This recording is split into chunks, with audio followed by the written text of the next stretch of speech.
الحمد لله نحمده ونستعينه ونستغفره ونعوذ بالله من شرور أنفسنا ومن سيئات أعمالنا من يهد الله فلا مضل له ومن يضلل فلا هادي له وأشهد أن لا إله إلا الله وحده لا شريك له وأشهد أن محمدا عبده ورسوله أرسله بالحق بشيرا ونذيرا أما بعد فأعوذ بالله من الشيطان الرجيم بسم الله الرحمن الرحيم وإن يمسسك الله بضر فلا كاشف له إلا هو وإن يردك بخير فلا راد لفضله يصيب به من يشاء من عباده وهو الغفور الرحيم.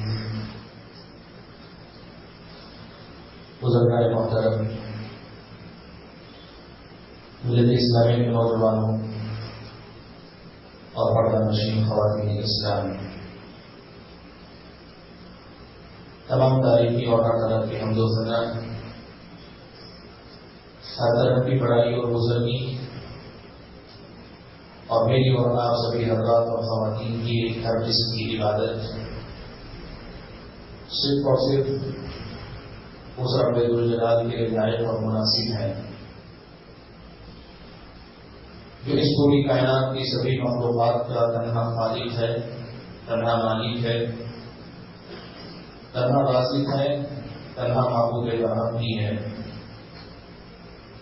وہی اللہ جو ہم اور آپ کی زندگی میں خوشیاں لاتا ہے، اور وہی اللہ جو میری اور آپ کی زندگی میں مشکل اور آزمائش کے وقت لاتا ہے.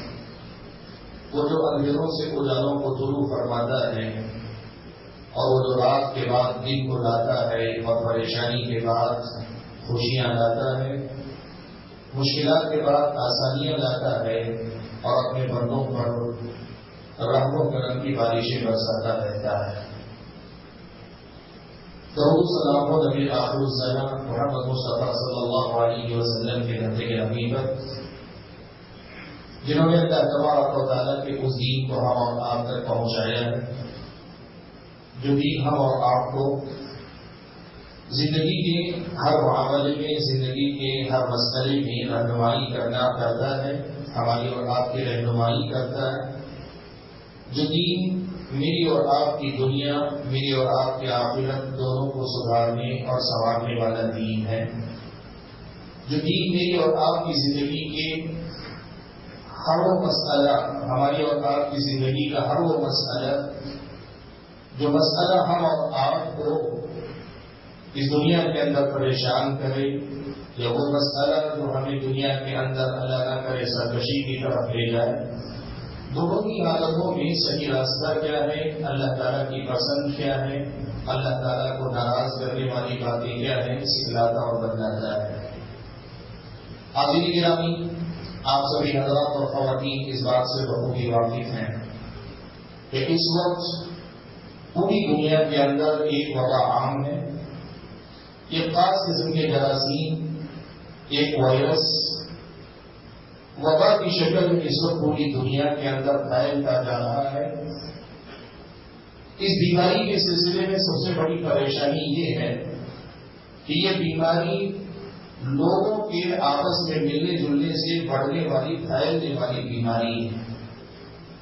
اللہ تبارک و تعالیٰ کی مرضی ہے، دنیا کے اندر جو کچھ ہوتا ہے اللہ کے حکم ہی سے ہوتا ہے، اللہ تعالیٰ ہی کی مرضی سے ہوتا ہے. اللہ تبارک و تعالیٰ ہی ان سب چیزوں کا پیدا کرنے والا ہے، اور اللہ تعالیٰ جو بھی کرتا ہے اس کے پیچھے اللہ تعالیٰ کی کوئی نہ کوئی حکمت ضرور پوشیدہ ہوتی ہے.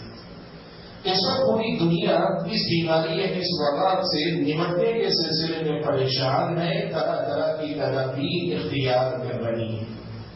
ایک مسلمان کی حیثیت سے اس موقع پر ہم اور آپ کو جن باتوں کا خیال رکھنا چاہیے، آج مختصر سے وقت میں آپ کے سامنے میں ان میں سے چند باتیں آپ کے سامنے رکھنا چاہتا ہوں.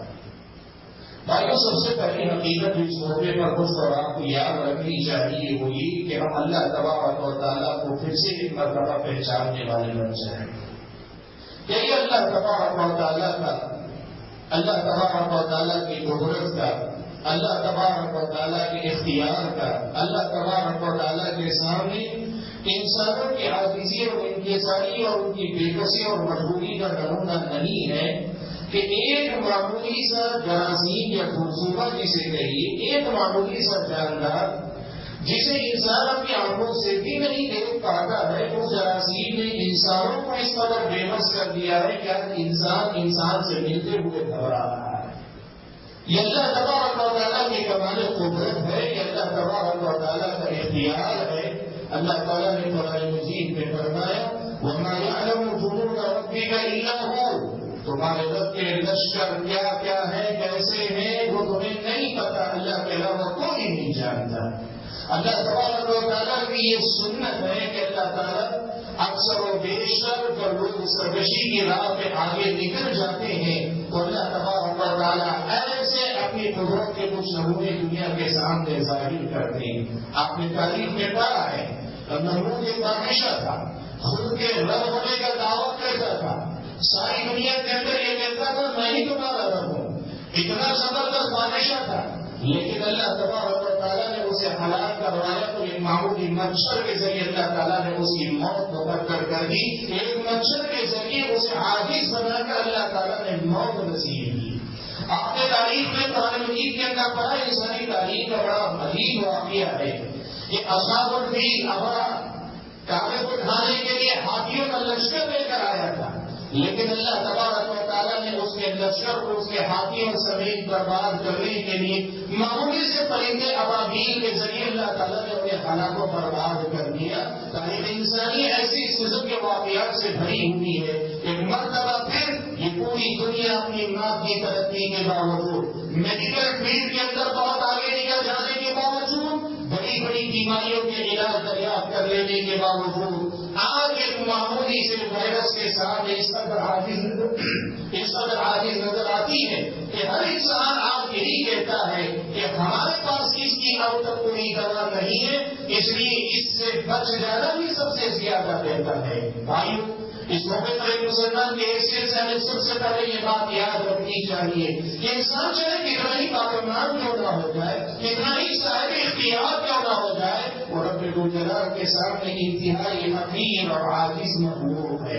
رب اگر پکڑنے پہ آ جائے، اپنی مخلوقات میں سے کسی حقیر سے مخلوق کو بھی حکم دے تو یہ طاقتور انسان اس کے سامنے کتنا مجبور ہے، کتنا کمزور ہے، کتنا عاجز ہے، کتنا بے بس ہے، یہ ہم اپنی آنکھوں سے دیکھ رہے ہیں۔ بھائیو، ایسے موقع پہ اللہ تبارک و تعالیٰ کو پہچان کر اللہ تعالیٰ کی سرکشی سے توبہ کرنا، گناہوں کی زندگی سے توبہ کرنا، اللہ تعالیٰ کے احکام کی مخالفت سے توبہ کرنا، اللہ تعالیٰ سے دوری کو گھٹا کر نزدیکی بڑھانا اور اپنے آپ کو اللہ تبارک و تعالیٰ کا بندہ بندے بنانے کی فکر کرنا اور اسی کی یاد دہانی ساری دنیا کو کرنا کرانا، یہ مسلمان کا سب سے پہلے شیوا اور ذمہ ہونا چاہیے۔ اور یہ سب سے پہلی بات جو سنا زبر سے مجھے آپ کو یاد دلانی، دوسری بات جو مجھے آپ کو یاد دلانی ہے میرے بھائیوں، پیارے نبی صلی اللہ علیہ وسلم نے یہ بات بیان فرمائی ہے کہ ما انزل اللہ داء الا وقد انزل له شفاء۔ اللہ تعالیٰ نے جو بھی بیماری پیدا کی ہے اللہ تعالیٰ نے اس کی کوئی نہ کوئی شفا، اس کی دوا اللہ تعالیٰ نے ضرور پیدا کی۔ ابھی انسان کا اللہ تعالیٰ نے چھوڑا ہے کہ انسان اپنی کوشش کرے اس دوا کو تلاش کر کے اس بیماری کا علاج تلاش کرے۔ دنیا کی ہر بیماری کی طرح اس باری بیماری کا بھی علاج ہے اور بہت جلد دریافت ہو جائے گا، بلکہ بعض لوگ کا بھی دعویٰ کر رہے ہیں کہ دریافت ہو بھی چکا ہے، علاج شروع بھی ہو چکا ہے۔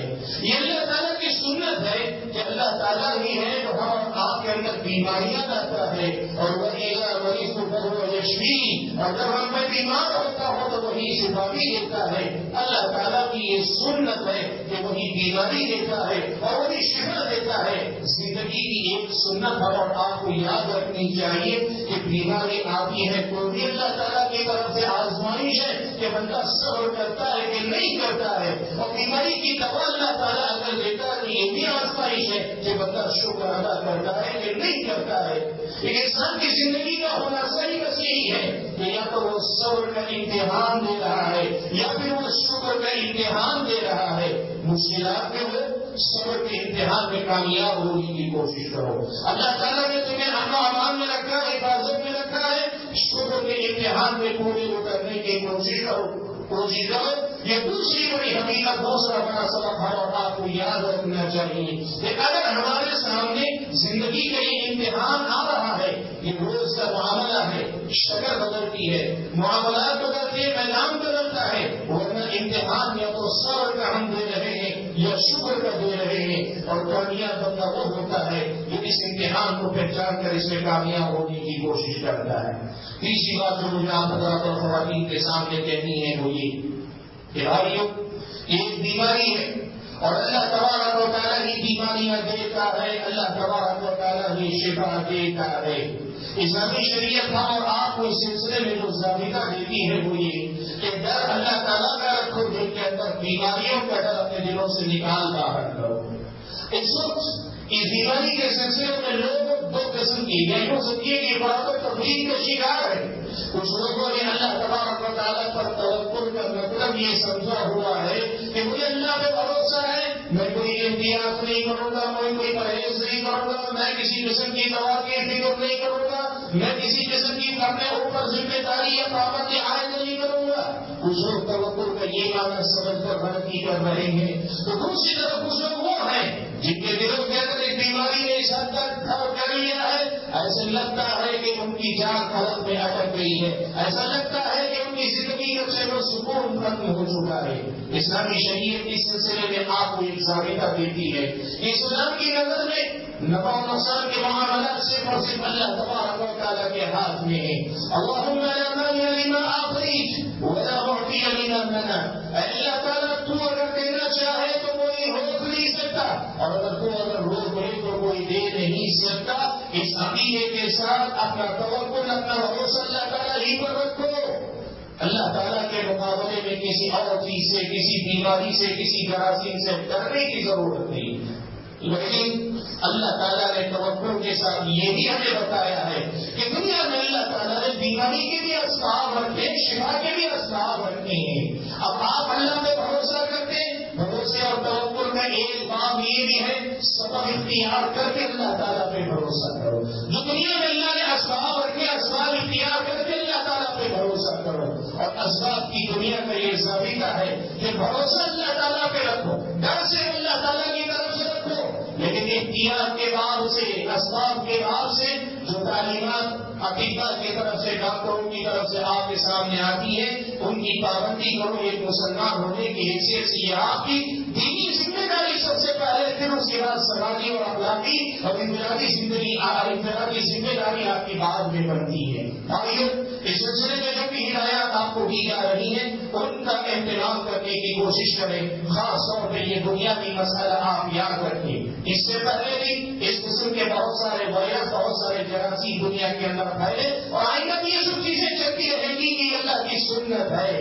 لیکن اس سے پہلے آنے والوں کے مقابلے میں یہ جو جراثیم ہیں اس وقت عام ہیں، ان کی ایک خاص بات آپ کو معلوم ہونی چاہیے. حالانکہ اس سے پہلے آنے والے جراثیم زیادہ جان لیوا تھے. ایسے بھی جراثیم تھے جو ہواؤں میں اڑتے تھے، کسی کے بھی جسم میں داخل ہو سکتے تھے. لیکن اس جراثیم کی ایک خاصیت یہ ہے کہ یہ بڑی تیزی سے پھیلتا ہے اور بڑی آسانی سے انسان کو متاثر کر لیتا ہے. اسی لیے اس بیماری سے بچنے کا سب سے آسان راستہ یہ ہے کہ ایک انسان دوسرے انسان سے فاصلہ بنا کے رکھے، ایک انسان دوسرے انسان سے دوری بنا کر رکھے.